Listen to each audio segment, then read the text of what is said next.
Hey les agris, nouvelle semaine, nouvelle vidéo. Bon, ce week-end on a encore pris 30 mm de pluie. Donc j'étais content, tout le monde était un peu content par chez nous parce qu'on pouvait enfin rentrer dans les terres, commencer à faire nos préparations de terre. Et ben avec les 30 mm, ça a vite été calmé. Voilà, bon, c'est ce qu'on a pris dans tout le week-end. 30 mm, 30, 35. Parce qu'hier il a dû en tomber 5 à peu près aussi. Hier on était lundi.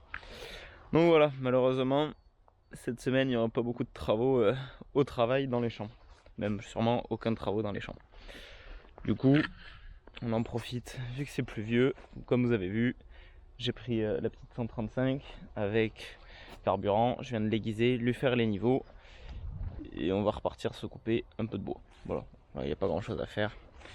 On n'en a pas beaucoup à faire, mais bon, vaut mieux le faire maintenant avant que la sève remonte. Donc, ce que j'ai fait, ce qui a été fait, c'est que les arbres ont été marqués. On fait un éclaircissage. Ça veut dire que là on est sur une parcelle qui fait 0,25 hectares. C'est vraiment une petite bande de bois.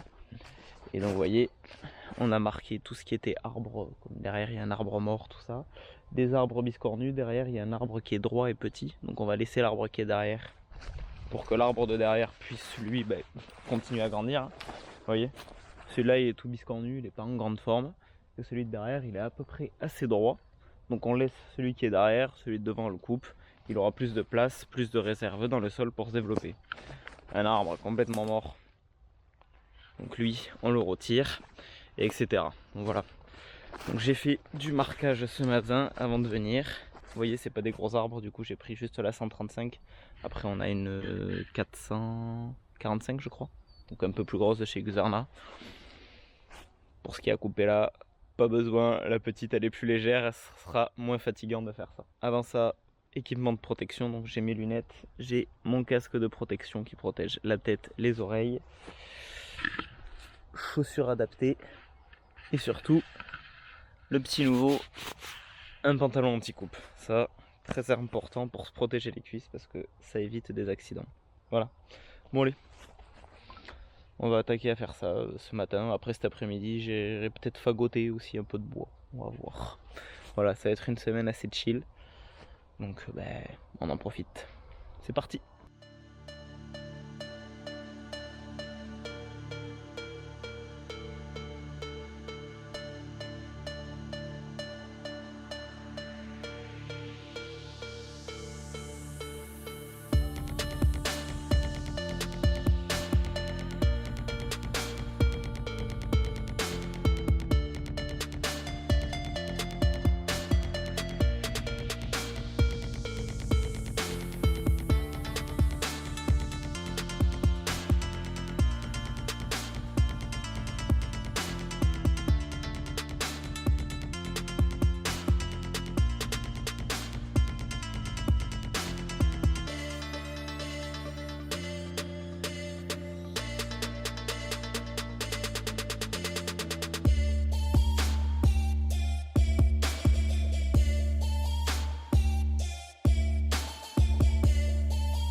Bon voilà, je viens de manger, je viens de revenir. Et juste je vous montre ce que j'ai en tronçonneuse, là, celle que j'utilise là maintenant, c'est celle que je vous avais dit. La 135 de chez Xarna. Donc la 135 Mark II. Donc c'est vraiment quelque chose, une petite tronçonneuse, il y a un guide en 40 dessus. Mais c'est de la petite chaîne. Si on voit, c'est pas des grosses chaînes, vous voyez. Et après sinon, un peu plus gros, j'ai la 445 X-Torque. Bon ça c'est déjà un peu plus gros en bébé hein, niveau qualité de chaîne et tout ça. Mais bon ouais. Et elle c'est un guide en 45 et on peut avoir un guide en 50 dessus il me semble. Et là j'ai pris guide en 45 et celle-là c'est un guide en 35 et on peut avoir un 40 et moi j'ai mis un 40 dessus, voilà. Quel est l'intérêt en fait que déjà j'en ai deux. Très bonne question. Et pourquoi j'utilise ce matin la 135 et pas la 445? J'en ai deux parce que si on en a une qui tombe en panne ou un souci ou quoi que ce soit, voilà. Et même des fois que c'est plus pratique d'en avoir deux. Et en fait j'utilise la 135 ce matin parce qu'elle est plus petite. C'est une plus petite chaîne, elle consomme moins et je suis dans du petit bois, donc il n'y a pas besoin d'avoir un gros bébé pour l'utiliser. Mais quand je l'ai acheté, je l'ai quand même acheté en guide 40 au lieu d'être en guide de 35 dessus parce que je voulais quand même avoir de la maniabilité, quelque chose de plus qu'il allait me servir dans plus de trucs. Mais voilà, sur un truc comme je suis aujourd'hui, je préfère être avec la petite 135. Elle est plus légère, elle consomme un peu moins. Mais voilà, que la 445 est quand même un peu plus lourde. Mais bon, l'avantage c'est que dès qu'il y a gros à battre et tout ça, je préfère largement la 445 parce qu'elle rentre dans le bois, elle travaille beaucoup mieux, quoi. Elle est beaucoup plus puissante. Voilà, bon, ce que j'ai fait, j'ai pris une chaîne de rab, parce que j'en ai pour la 135, ça commence quand même à être assez usé, ma chaîne dessus. Si on regarde, les maillons assez usés, ça va quoi, il reste de la marge encore. Mais il reste pas non plus énormément de marge niveau aiguisage. Donc, j'en ai pris une de rab au coup que vraiment si j'arrive plus à l'aiguiser correctement. Parce que plus elle est petite quand même, plus elle est usée en fait, elle va tailler un peu moins. Bon, j'en ai une de rab, elle taille quand même très bien. J'ai le 2 en 1 pour aiguiser si je chope une pierre. Mais j'ai quand même pris une chaîne au cas où il y ait besoin. Et après, je vous ai pas dit, ce matin, j'ai ça aussi. Un bidon comme ça. Donc en fait, d'un côté, je mets l'huile. Et de l'autre côté, j'ai mon mélange carburant. Et après, il y a une poche où j'ai mis au milieu là, où il y a mon truc pour aiguiser. Dedans, j'ai un truc dans quoi j'ai mis ma chaîne de rab. Et voilà. Et de l'autre côté, il y a la clé à bougie et à chaîne pour retendre et tout quoi que ce soit. C'est pratique. Et l'avantage de ces bidons 2 en 1, c'est que en fait, ici, si on regarde, c'est un système. Donc là, c'est verrouillé. Là, c'est ouvert. Et quand je fais le plein de ma tronçonneuse, donc mon bidon vers le bas, là, il y a le bouchon. Ça, c'est mon.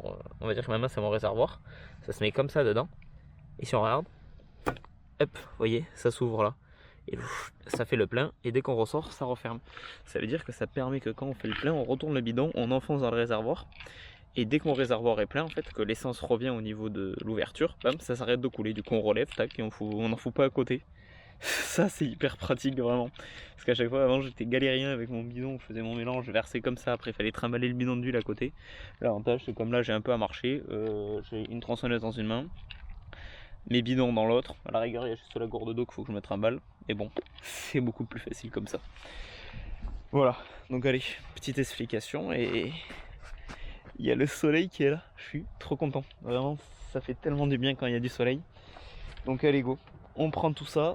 J'ai 5 minutes à marcher parce que c'est au fond. Et j'y vais pas avec la voiture pour éviter de pourrir la bagnole. Et c'est parti. Allez, on continue. Je l'aurais que trop répété aujourd'hui, mais qu'on ait autant de chaleur, ça fait un bien fou. Un coup d'eau, très important de s'hydrater. Et on est reparti. Je vous ai pas dit, sur le pantalon, c'est la première fois que je l'essaye, ce pantalon. Il y a une moto. Ce pantalon, c'est la première fois que je l'utilise. Donc en fait, à l'avant, c'est quand même hyper épais parce que c'est doublé avec les protections anti-coupe. Derrière, ça va, c'est un pantalon normal. Mais c'est vrai qu'on a rapidement chaud. Et en fait, je viens de voir qu'ici, il y a des petites fermetures. Il y en a une de chaque côté et ça permet d'aérer. C'est trop bien. Parce que du coup, on ouvre et c'est vrai qu'on a de l'air qui rentre un peu dans le pantalon. Et ça fait du bien parce qu'ils tiennent chaud, ces pantalons. Oh oui, lève l'objectif. Bon, comme on voit ce grand soleil, on est mercredi. Et là, je suis avec Vincent et en fait, on est en train de faire des fagots. C'est le conditionnement du bois qu'on fait. Donc en fait, ça ressemble à une grosse botte de foin, mais sauf qu'elle est en bois. Donc c'est un peu plus lourd. Le principe de la fagoteuse, c'est un demi-berceau. Donc on a tiré 2 ficelles avant de mettre les bottes, avant de mettre les bûches de bois. Et après, on remplit le berceau, on le remplit à l'arrondi en haut, et ça nous fait un volume d'une stère pile poil. Donc là, on a laissé le bois en 1 mètre, comme on voit. Donc, on remplit tout ça. Et après, avec ça, on a un système de nœuds à faire et on tend les fagots pour qu'ils tiennent, quoi. Et souvent, on essaye de remplir le bas du berceau en premier avec du plus gros fendu qui va être droit. Et après, on va mettre du plus petit dedans en bûche. Parce qu'en fait, si on met les petites bûches comme ça, vu que tout est biscornu, ça peut arriver des fois que ça nous est déjà arrivé qu'il y en ait qui soient coincés un peu en travers. Et du coup, que quand on le retourne, ça bloque.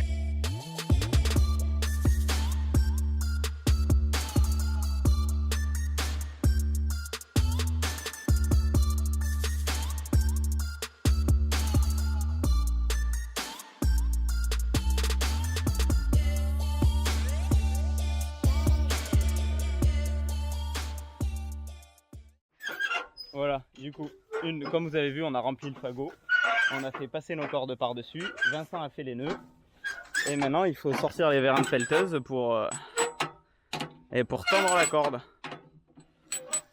Et une fois qu'on a tendu, on tient d'une main, on coupe ici et on fait notre nœud là. Voilà, comme vous avez vu, on fait passer nos cordes dessus, on tend. Une fois qu'on a tendu, on fait le nœud. Et après, là, ben c'est bon. Maintenant, je redémarre le tracteur et on va vider. Je vous montre ça. Je lui baisse le relevage. Et après, il nous fait tourner ça. Et bam, un fagot de plus. Et on n'oublie surtout pas de s'hydrater parce qu'une journée comme celle-ci, en fait, il fait extrêmement chaud. Vraiment super chaud aujourd'hui. Là, vous le voyez bien, on est mi-février et on est quand même en t-shirt. Et il fait très chaud. Voilà. Cadeau. Bon voilà les agris, je vous reprends que aujourd'hui, donc on est le lendemain. 174 les charrues, on est dans les dernières parcelles qui me restent à labourer. Donc là ça va quand même pas mal, hein. C'est de la gravette. J'appelle ça de la gravette, c'est un argile un peu gris, très léger, avec un peu de petits cailloux. Ça s'apparente à de la gravette. Donc 174, la cape fer. On a remonté la pièce qui était cassée. Donc je vous explique ce que c'est. On a un non-stop hydraulique dessus. C'est-à-dire qu'en fait à chaque fois qu'il y a un souci, on a notre élément. Il est tenu par un axe ici et derrière on a un piston. Donc on règle la pression qu'on a besoin. Et j'avais l'arbre du second élément qui avait lâché. Donc vous l'avez vu sur Instagram, j'avais mis en story, je l'avais ressoudé tout ça. Mais le souci, vu que c'est des pièces qui sont forgées, c'est travaillé à la presse et tout, donc il y a une forme dans le fer et dans la texture du fer qui fait que c'est très solide. Du coup j'avais soudé, ma soudure a tenu, mais ça a lâché à côté de la soudure. Parce que souvent en fait on parlait avec des gars, ils nous ont dit que ça tiendrait jamais, qu'on ressoude, qu'on fasse ce qu'on veut. Il fallait recommander une pièce. Donc on l'a recommandé, on l'a remonté ce matin. Il y a du vent, j'espère que vous m'entendez bien. Et du coup, on est reparti. Voilà, tranquillou. Ça va être ça. Demain, il repleut, on est vendredi. Donc, demain, on fera des trucs à l'abri. Bon, allez, on essaye de partir sur 2-3 petits plans au labour et c'est parti.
Et les agrès. Bon, comme vous avez pu voir, une fois de plus, j'ai oublié de faire la conclusion de la vidéo. Donc là, on est vendredi soir, je vous prépare le montage pour demain. Donc voilà, semaine où il n'y a pas forcément énormément d'activité parce que de la pluie, la semaine prochaine, il est encore annoncé de la pluie. On n'arrête plus. Donc heureusement, on a réussi à finir les labours qu'on avait à faire.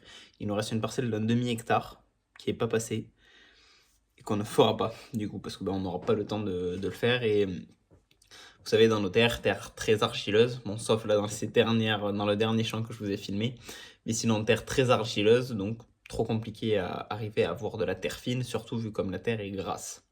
Voilà. Donc pour nous, les labours s'arrêtent là.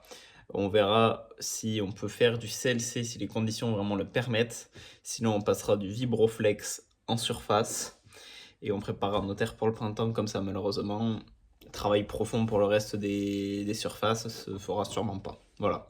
Bon, ça, il n'y a que l'avenir qui nous le dira. Bon, allez, je vous laisse sur ce et je vous dis à samedi prochain pour une nouvelle vidéo. Ciao tout le monde.